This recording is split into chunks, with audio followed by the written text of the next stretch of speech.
Hi, and welcome to this special edition of Crosshairs, the program at ThePrint, where we discuss the big national security or regional security issue that is ongoing.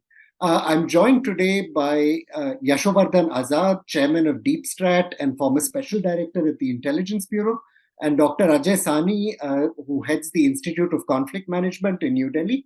And we're going to be discussing this extraordinary controversy that has broken out between Canada and India, both countries expelling an intelligence official each, and Canada accusing India of being involved in the assassination of Hardeep Nijjar, a Khalistani politician who was killed earlier this year.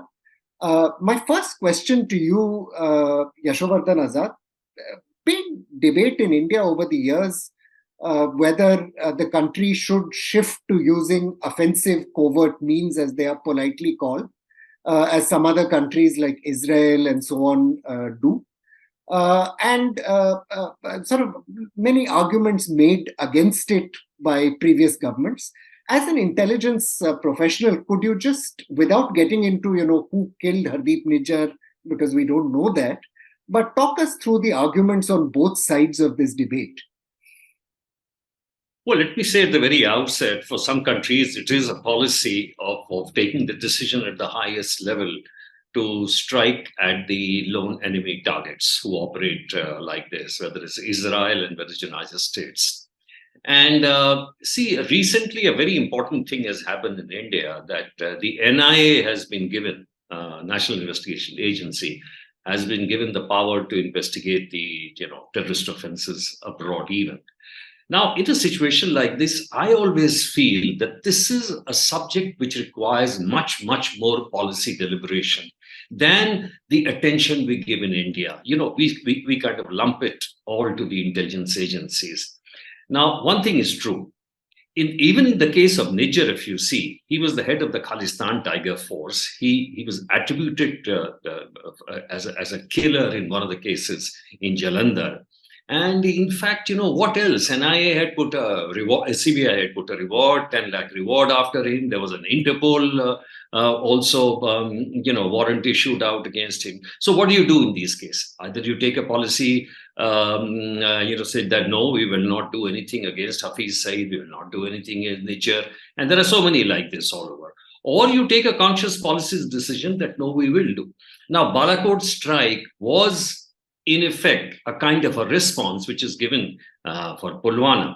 So, per se, if you ask me, I would say I would have no objection if you're striking down at a target. Now, look at, for example, the Bombay killers. They killed about 160. They were the foreigners too. And I'm surprised why the drone strikes did not involve those elements in Pakistan, right, whereas the other was being involved along the Afghanistan border. So this is a very, very serious policy issues which you have raised, which requires a higher stage of deliberation. Personally, I would say in certain cases, it should be a reality, but the decision should be taken at the highest level.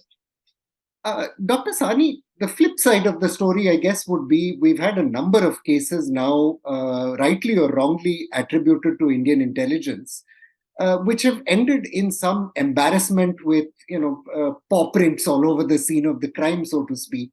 You had the snatch attempt directed at the economic fugitive Mehul Choksi. You had,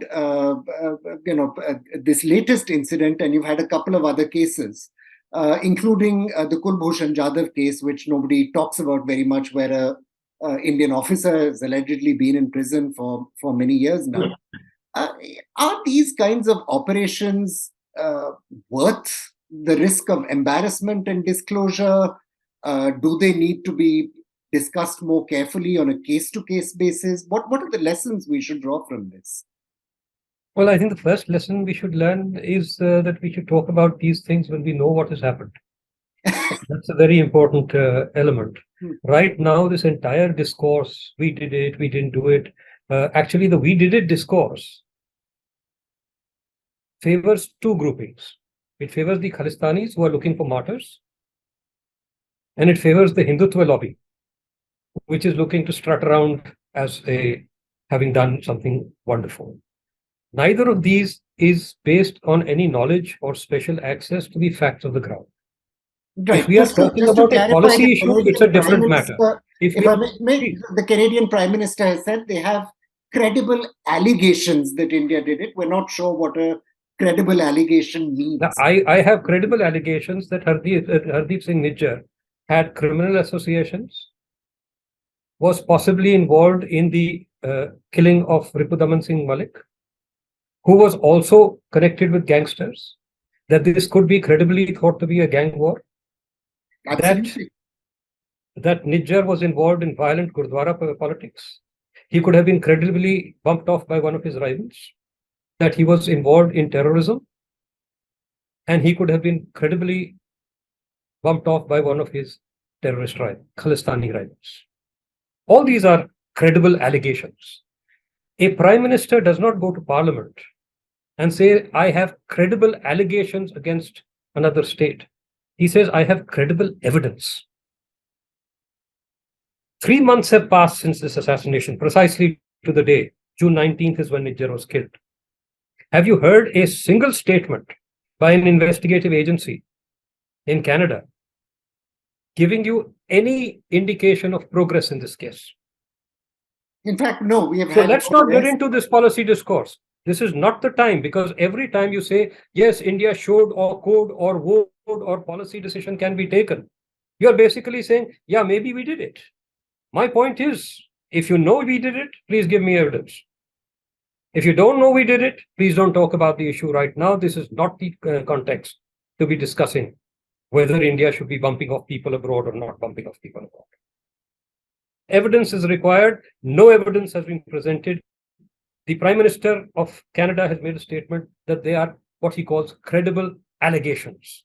There are multiple credible allegations, all of which need to be investigated by the Canadian police authorities. Please understand, in an ongoing investigation, a Prime Minister makes a statement in Parliament. How will this color the investigation from this point onwards? You've already told the police over there, the RCMP over there, that you've got to somehow or the other involve the Indian state or authorities, despite the fact that for 3 months you have made no progress in this case. Yashwardhan Azad, there's been a long history of tension between the Canadian Secret Intelligence Service and between Indian services. Had a number of incidents of push and shove, the Canadians going, very hard at Indian officers who've been posted over there. Can you help us understand why this is the case? Because Indian agencies, of course, operate in many parts of the world, but this relationship seems to be a particularly bad one. What would the reason for that be? I think there are two reasons. One is, of course, the Khalistani angle. There are about 780,000 Sikhs in around 8 lakhs in Canada. And this diaspora is very, very, vociferous. It's a kind of a very strong political group, which everyone is trying to boo over there.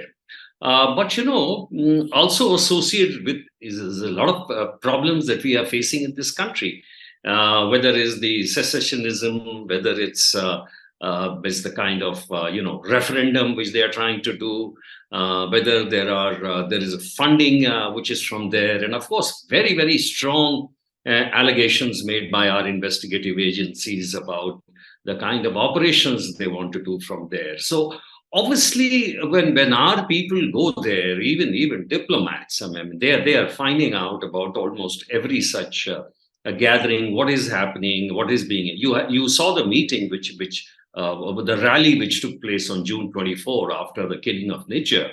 And, there were slogans, there were Khalistani, cutouts and things like that. And in fact, if you remember, a few years back, there was a great furor over Trudeau himself, going for one of these functions where there were these 84 people being castigated. And so, there is a natural kind of a divide between the two countries on that particular issue. And mind you, it is serious, because which other country would allow this kind of secessionism on your soil. I mean, Canada is on a weak wicket, no matter how you put it across. I mean, if a prime minister goes to the parliament and says there are credible allegations, I mean, what are you talking about? Credible allegations? There were two masked men who went and killed. So you haven't even found those guys. So how you come up to this? The RCMP is supposed to be a great organization, and we know about it through our meetings and things like that. But beyond that, if you have nothing to say anything, then it's a problem. And yes, this animosity is going to continue because you appreciate the fact that time and again statements are coming from Canada. In fact, the other serious thing, Praveen, is that even the Canadian public leaders have been openly supporting these such meetings and going there and addressing them. So in a situation like this, I think naturally our relations will be very difficult. And remember the Kanishka bombing, of course. So given all this, that what intelligence input was there and what action they took, all these things, there are so many of these things, but it boils down to the fact that if you're not doing anything about one country's major concerns, and in the end, I would just like to ask one question. If something like this was happening about the secessionism, about the Americans, and if they were doing it from the soil of Canada, how would have America and CIA reacted? This perhaps they should keep in mind. And now with India, becoming a little stronger with its interface in the international arena, there'll be more and more Nijjars like this, more and more Sikh for justice activities. So yes, there has to be a serious deliberation on that. Dr. Sani, I mean, the complaint that India doesn't, India's concerns about Khalistani extremism are not taken seriously is a fair one. But the response would be that India itself doesn't necessarily pursue its cases very well. In the earlier case against Nijjar, the 2007 case, for example, he was accused of conspiring with a group of people who set off a bomb in a movie theater.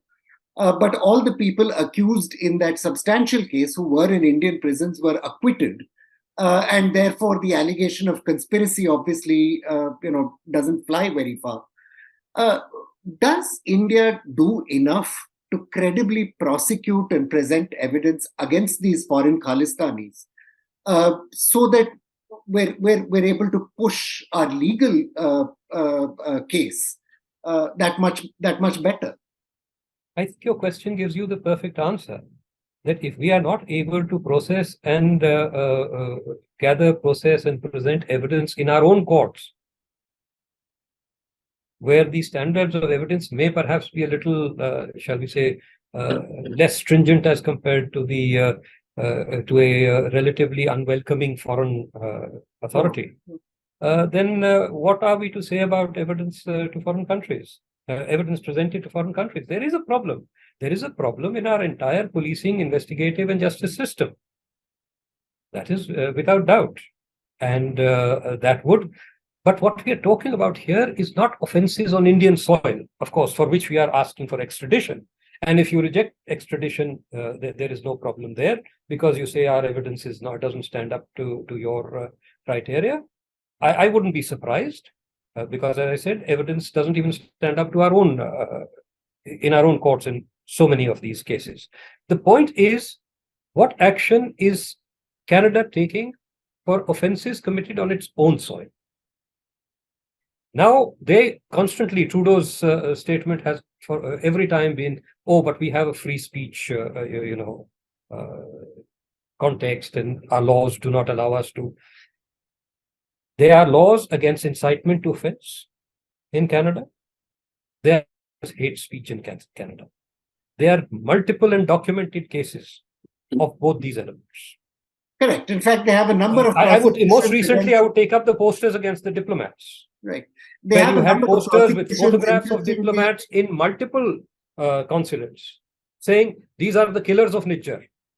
And the remark over there, another blow up over there which said, kill India. In fact, they have a number of prosecutions for supporting the Islamic State, not for actually blowing up any bombs on behalf of the Islamic State. Somehow the same standards don't apply here. Yes, and if you would excuse the language for a moment, when a small group of Canadian protesters stands in a Canadian street with slogans. They beat the crap out of those people and lock them up. It's on Netflix also. I'm sorry? It's used on Netflix also. Films. That's one of the sort of features of intelligence work as opposed to law enforcement work. Yeah. Is that countries often collaborate through their intelligence services where other more formal channels don't seem to work. In the UK now, for example, we have a very interesting case going on where the family of a jailed Khalistani who is facing trial in India have gone to a UK court to complain that MI6 shared evidence with India, despite knowing that their child could be wrongfully arrested and tortured. Without getting into the merits of that case, though, interesting that the public posture, which in the UK can also be very pro-speech and pro-Khalistani, that the intelligence channel can function in a very different way.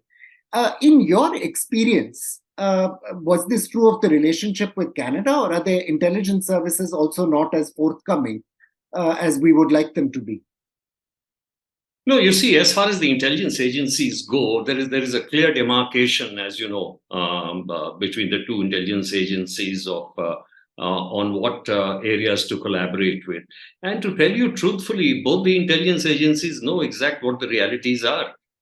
But in this particular case, if you look at the relations between India and Canada, they've been driven by politics. They have been driven by domestic compulsions. So in that respect, the intelligence agencies can't do anything. I'll give you an example. Even earlier, when we were talking about the threats in the early century, it was very difficult to convince the Western nations, when the diplomats were talking and they were, still very, very not very sure about the evidence and things like that, till it started hitting them. And then one of their TV channels only made that, documentary, The Sword of Islam. So, it's a question that when you get hit by the same wave, the tidal wave, then you start reacting. So now they are cooperating very well, whether it's Britain and whether it's US. And you'll see that whenever you have the meeting of the diplomats, etc., the anti-terrorism, the intelligence cooperation, and all these things, new age crimes are always there on the agenda. That is because of the realization that unless we have shared information and beliefs on this subject, we will not be able to go far. In respect to Canada, there is a special problem.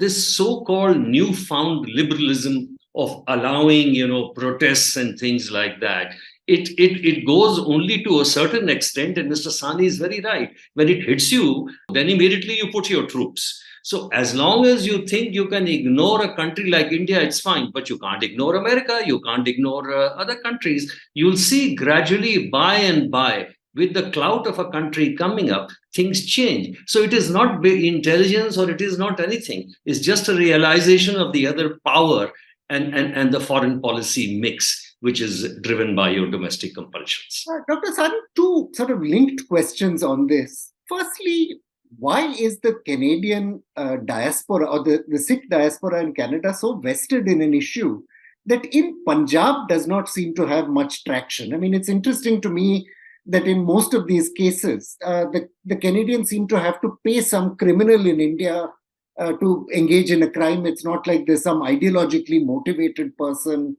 waiting here to do something. And the second question linked to that is, aren't the Canadians themselves concerned that the legacy of gangland violence, drugs, guns that this has brought to their country will become a serious problem, not the least for the Sikh diaspora itself, whose children are ultimately the ones who get killed? You see, the first thing you must understand that already there is very, very significant concern as far as Punjabi gangs are so-called. They are now regarded as the most significant internal security threat in Canada. There was a listing by, I think, the police in Colombia, perhaps, of 11 organized crime personalities who were regarded as the most dangerous. 9 of them were Punjabi. And when I say Punjabi, it's basically Jat Sikh. Jat Sikh, either observant or lapsed. And at a certain point of time, the Colombian drug gangs and Yes. the triad were supposed to be stronger, the strongest two groupings, and then came the Punjabi gangs. Right now, it's been inverted. The Punjabi gangs are right on top. So this is becoming a very serious internal security, law and order threat, and it remains to be seen when the government will react. Now, why are the Khalistanis able to continue to speak the language and act in the public manner they do without resistance from the remaining, the larger Sikh community? I think you must understand there are two things. One, strident and violent groups everywhere, however small they are, always dominate the discourse. People who are living decent, honorable lives don't want to get involved. And so these groups, which are often the best organized, they basically operate like organized criminal gangs. They intimidate adversaries or critics. They extort in the name of the gurdwaras that they seek to control. Gurdwara politics is very important. It's not about, they're massive sources of revenue. The interesting thing is that the Canadian government continues to fund certain Khalistan-controlled gurdwaras, despite reports by their own auditors, by the government auditors, that monies from these gurdwaras are being siphoned out for other activities. So there is this. Now, why does this happen? It's collusive. Mr. Azad had mentioned that it's a question of domestic politics. There are certain constituencies where very small numbers of votes can shift the outcome. And some of these constituencies are Sikh-dominated constituencies. And it seems that Trudeau's Liberal Party feels that these Khalistanis can deliver that critical vote. Right, and the polls are not looking very good for Mr. Trudeau. Significant irritation among traditional Liberal voters. So I assume the temptation of cultivating these little organized groups is strong. And one last issue is that there is enormous evidence of consistent support from Pakistan through their embassies, funding agencies. A number of these activists, so-called Khalistani activists, visit Pakistan very frequently. There is evidence of transfer of resources. There is evidence that when there is a protest to be organized, very often you have obviously non-Sikh and often obviously Muslim protesters dominating what is called a Khalistani protest, whether that is in Canada, whether it is in the UK, whether it is in America. So that is a third factor that is supporting allowing these groupings to continue to flourish, because resources are critical. And they have captured certain gurdwaras as resource generating factors, and they have captured and they have the continuous support of Pakistani agencies. Azad Sahab, I was going to say that we thought that the Khalistan movement, we'd closed the page on that. We turned the moved on to the next chapter as a nation. And now with this mobilization by people like Nijjar or by others in Canada and the United Kingdom, do you believe that there is a danger terrorism could again erupt in Punjab? Or is India frightening itself into overreacting? Well, two things. You see, I don't think this stage that they have reached in this Khalistani diaspora of trying to incite trouble, funding, and all these things which Mr. Sani also mentioned is not going to stop. Look at the case of even Nijjar. I mean, he went as a refugee, right? And he was not accepted over there. Then he married somebody. Then again, there were immigration problems. You and I know the entire history. I don't want to go into that. So most of them are going as, he's a plumber. Now, if this is the kind of diaspora we are talking about, a certain section which is going there and is extremely vocal and has all the resources also, funding, etc., etc. So I don't think this Khalistani activities will subside. You have Sikh for Justice. I mean, they said, hum itne lakh rupe denge agar koi gala kaat de, and these things like that will continue. Now, the question is, will they be able to destabilize? Not at all. Not at all. I mean, nothing. They don't have all that. the capability. What they can, of course, do is that certain incidents of the kind which happen in Punjab, maybe they'll be able to give, some funding and things like that. It's not that the Canadians don't know exactly about the Khalistani activities. A complete list is available with them, who are the guys who are staying in Lahore, those old, lions who are no longer active even, and they are, training the youngsters, and what is happening, which quarters, everything is available. The issue is, how do we take it? Now, the one thing is the diplomatic channel which we are taking, we have already talked about it, is not coming to much effect, because in the name of liberalism, they are allowing all kinds of protests. But even when it had happened in England, I had suggested that you take down their security here, and you'll see an immediate impact over there. And lo and behold, it happened. The moment you cut down security, they are paranoid about it. And we have to take these kind of reciprocal actions. In the meantime, I think there should continue a healthy exchange and meetings between the intelligence agents and our diplomatic channels to completely keep them abreast of what is happening. And lastly, as we had talked about, and Mr. Sani also mentioned, the NIA. The NIA should also have the robust, though I must say the director NIA now is a very competent guy, Dinkar Gupta. They should also prepare their dossiers in a pretty solid manner, so that the entire thing is listed down and it appears totally credible. So this action should continue from our side. Final question for you, Dr. Sani. You followed the entire trajectory of the Khalistan movement from those grim, dark years. And even there, the diaspora had a very significant role in sparking off terrorism. We sometimes forget that the hideous bombing of the Kanishka was an operation entirely funded, conceived of, and executed from Canadian soil. Are we today underestimating the terror threat from groups like this? Or are we right to say that, look, the Khalistan movement is dead? We need not overreact to some Sikhs for Justice guy mouthing off about a referendum or whatever. Even if the threat is real, we must not overreact. This is the essence. The objective of terrorists is to provoke either underreaction or overreaction. We must react in a proportionate and a condign manner. Otherwise, we will go wrong one way or the other. Either we will fail to respond when we need to respond, or we will overreact and we do what we have done over the past few years. We have built non-entities into national and international figures. Amritpal Singh being one who, when he was... Exactly, Amritpal Singh, Pannu, Sikhs for Justice. I mean, at a point of time when that London 2020 rally was done, he didn't have more than 200 people over there. No. And we turned it into a national issue. We have designated him a terrorist. We have designated the SFJ a terrorist organization.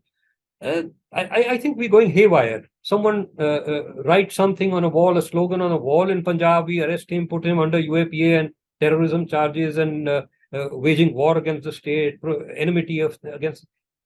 This is something we should not do. Having said this, also understand that while the diaspora has always been a mischievous element, sections of the diaspora, and this is not true only of the Khalistanis, the Sri Lankan diaspora was one of the most problematic elements in terms of its support to the LTTE, the Sri Lankan Tamil diaspora. They engaged in widespread mobilization, criminal activities to mobilize resources, all sorts of stuff they did. That diaspora is still there, it is still active. If you can control your own ground, the diaspora will not be able to do any mischief. Please understand that the first cycle of the movement, Pindranwale and thereafter, these were errors of I would not even call it errors of the Indian state. They were gross manipulations engaged by those who had captured power or those who exercised the power of the Indian state. Right. This is not something that happened because someone published a one-page advertisement on Khalistan in 1976 or whenever it was. No, absolutely. And it's interesting. This happened because we destabilized the state in India. It's interesting So, that as long Amritpal as Singh, about whom we made so much of a exactly fuss, what I'm saying, has gone to jail and nothing seems to have happened in Punjab. exactly, and we were acting as if Amritpal Singh is, well, something I fought against all through, Pindranwale 2.0. Yeah. And it wasn't just, Amritpal Singh saying, I'm Pindranwale 2.0. Everyone had, the entire media took it up. And I'm afraid a great deal of the feed to the media was coming from state agencies. So this is what I think is the biggest problem. We have got to both to the internal and the external challenge. I would not even call it a threat, the external and the internal challenge. We have to respond in a condign manner. We have to avoid both underreaction and overreaction. Thank you very much then for taking the time, Dr. Sani, Mr. Azad. Thank you for discussing this. I'm pretty sure that as the Canadian election comes closer, we're going to see more spats of this kind, though hopefully not the mutual expulsion of intelligence officials or other diplomats. But there will be provocative polemic. There will be all sorts of attention-seeking events, doubtless organized by Khalistan groups. And as Dr. Sani was pointing out, the government of India is going to have to find this delicate path to take between underreaction and overreaction. Thank you again for making the time, and thank you all for watching Crosshairs.